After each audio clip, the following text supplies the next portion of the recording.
नंदुरबारमध्ये काँग्रेसला मोठा धक्का. 100हून अधिक पदाधिकारी शिंदे गटात दाखल.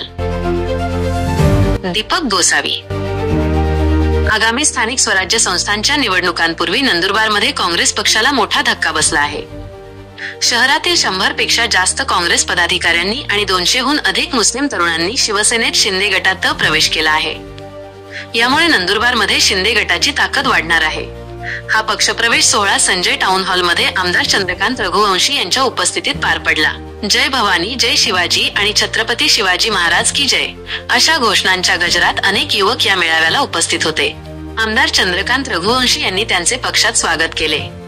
यावेळी बोलताना आमदार रघुवंशी यांनी पक्षप्रवेश करणाऱ्यांचे स्वागत केले, तर माजी उपनगराध्यक्ष परवेज खान यांनीही युवकांना मार्गदर्शन केले. या सोहळ्याला शिवसेना जिल्हा प्रमुख ॲडव्होकेट राम रघुवंशी, ॲडव्होकेट गणेश पराडके, माजी जिल्हा परिषद अध्यक्ष वकील पाटील, माजी नगराध्यक्ष कुणाल वसावे यांच्यासह अनेक प्रमुख नेते उपस्थित होते. या पक्षप्रवेशामुळे नंदुरबारच्या राजकारणात मोठे बदल होण्याची शक्यता आहे.